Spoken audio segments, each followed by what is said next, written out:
ارے موسیٰ، یہ تمہارے داہنے ہاتھ میں کیا ہے؟ انہوں نے کہا یہ میری لاٹھی ہے، اس پر میں ٹیک لگاتا ہوں اور اس سے اپنی بکریوں کے لیے پتے جھاڑتا ہوں، اور اس میں میرے اور بھی کئی فائدے ہیں۔ فرمایا کہ موسیٰ اسے زمین پر ڈال دو، تو انہوں نے اس کو ڈال دیا اور وہ یکا یک سانپ بن کر دوڑنے لگا۔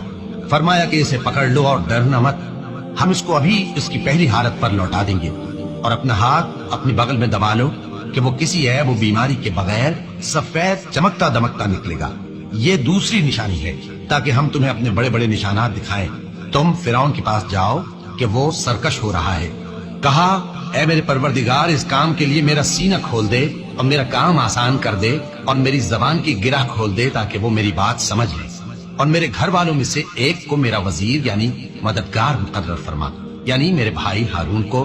اس سے میری کمر کو مضبوط کر اور اسے میرے کام میں شریک کر، تاکہ ہم تیری بہت سی تسبیح کریں اور تجھے کثرت سے یاد کریں۔ تو ہم کو ہر حال میں دیکھ رہا ہے۔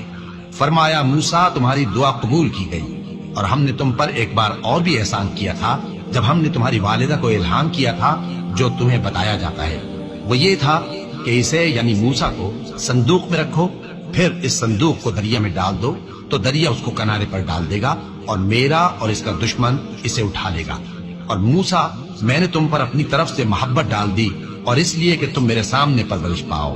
جب تمہاری بہن وہاں فرعون کے ہاں گئی اور کہنے لگی کہ میں تمہیں اس کا پتہ دوں جو اس کو پالے پوسے، تو اس طریق سے ہم نے تم کو تمہاری ماں کے پاس پہنچا دیا تاکہ ان کی آنکھیں ٹھنڈی ہوں اور وہ رنج نہ کریں۔ اور تم نے ایک شخص کو مار ڈالا تھا تو ہم نے تم کو غم سے نجات دی، اور ہم نے تمہاری کئی بار آزمائش کی، پھر تم کئی سال اہل مدین میں ٹھہرے رہے۔ پھر اے موسیٰ، تم ایک اندازے پر آ پہنچے، اور میں نے تم کو اپنے کام کے لیے بنایا ہے۔